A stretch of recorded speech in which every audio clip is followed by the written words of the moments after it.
ধন্যবাদ speaker sir. আপনাকে all India secular front পার্টির পক্ষ থেকে স্বাগত জানাচ্ছি স্পিকার নির্বাচিত হওয়ার জন্য।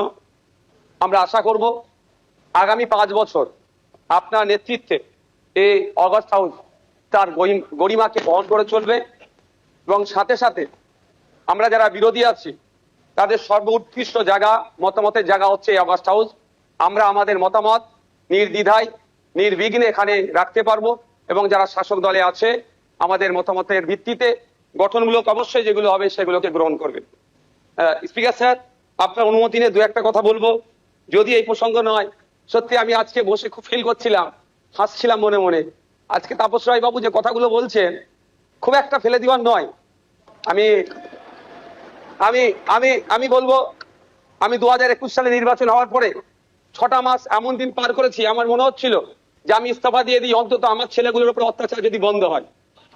এই সময় ফিল করে পার করেছি পোস্টপোল ভায়োলেন্সে 2021 সালে। আমি এতে কিন্তু বিজেপিকে দরার সার্টিফিকেট দিচ্ছি না, কিন্তু 2021 সালে যে সমস্যার সম্মুখীন আমরা হয়েছিলাম, আমাদের কর্মী খুন হয়েছিল, একাধিক বাড়িঘর লুটপাট হয়েছে, ভাঙচুর হয়েছিল সেই অর্থে। তবে হ্যাঁ, একটা জিনিস, এই 2026-এ দাঁড়িয়ে কিন্তু বেশ কিছু ধর্মের স্থান আক্রান্ত হয়েছে। মাননীয় মুখ্যমন্ত্রী মহাশয়কে এবং বিজেপি যারা আছে তাদেরকে বলবো সেগুলো আপনারা লক্ষ্য রাখবেন, সেগুলো লক্ষ্য রাখবেন। আজকে এই হাউসে যে কথা চালাচালি হচ্ছে, আমি বসে বসে ফিল করছিলাম সময় গিয়েছে আমাদের বক্তব্য, বিরোধীদের বক্তব্য শাসকের পছন্দ হয়নি, চিৎকার করে বন্ধ করে দেওয়া হয়েছে। এই হাউসেও কিন্তু 21 থেকে 26 আমরা দেখেছি। আমরা আশা করব ওই দিনটা আসবে না। আমরা বিরোধী যারা আছি গঠনমূলক প্রস্তাব রাখবো, শাসক দল যারা আছেন তারা গ্রহণ করবেন। মাননীয় মুখ্যমন্ত্রী মহাশয় একটা কথা বললেন, খুবই ভালো লাগলো। আমরা যারা একাধিকবার বিভিন্ন দপ্তরে লেটার করেছি, ন্যূনতম রেকগনাইজ আমাদের লেটারকে করা হয়নি, ইনক্লুডিং চিফ মিনিস্টারের কাছে। আজকে যে কথা বলেছেন এটাকে আমি স্বাগত জানাচ্ছি, যে উনি অন্তত কথা বলেছেন যে মিনিস্টাররাও রিকগনাইজ করবে, অর্থাৎ প্রাপ্তি স্বীকার করবে। আর একটা কথা উনি বলেছেন অল্প হলেও কাজ করব। আমরা বিরোধী, আমরা পজিটিভ কথা বলবো, রাজ্যের স্বার্থে বলবো, রাজ্যের জনগণের স্বার্থে বলবো। অহেতুক বিরোধিতা করার জন্য বিরোধিতা আমরা করব না।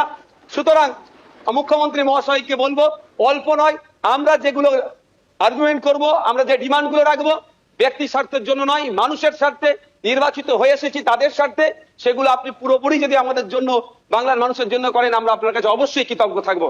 আবারও মুখ্যমন্ত্রী মহাশয়কে ধন্যবাদ জানাবো। দীর্ঘদিনের স্বপ্ন এটা আমাদের সকলেরই, যে আমাদেরকে নির্বাচিত করে এই হাউসের মধ্যে পাঠাচ্ছে। মাসের শেষে আমরা 1,21,000 টাকা নিয়ে বাড়ি যাচ্ছি। আমরা সেই জনগণের জন্য কি রোল প্লে করছি, কি বক্তব্য দিচ্ছি হাউসের মধ্যে? না, হাউসের মধ্যে এসে শুধু সময় কাটিয়ে চলে যাচ্ছি।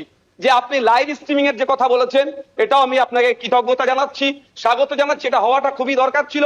বাংলার মানুষ অন্তত আগামী নির্বাচনগুলোতে তাদের জনপ্রতিনিধি হিসাবে তাদেরকে চুজ করবে। কেমন মানুষকে পাঠানো দরকার, তারা যেখানে বাংলার আইন তৈরি হচ্ছে, আগামী 5 বছর বাংলার শিক্ষা, স্বাস্থ্য, কর্মসংস্থান থেকে শুরু করে কৃষকের রুজি রুটির প্রশ্নে, প্যারা টিচার থেকে শুরু করে বিভিন্ন ক্ষেত্রে সমকাজের সমবেতন নিয়ে, এক কথায় আগামী 5 বছর বাংলা কিভাবে চলবে, বাংলার মানুষের স্বার্থে কি আইন তৈরি হচ্ছে, আইন পজিটিভ। একটু ছোট করুন। বিরোধী স্যার, শেষ করবো।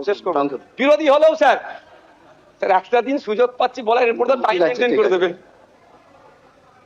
তো স্যার সেই জায়গাগুলো লাইভ যেটা আছে সেটা আমি স্বাগত জানাচ্ছি।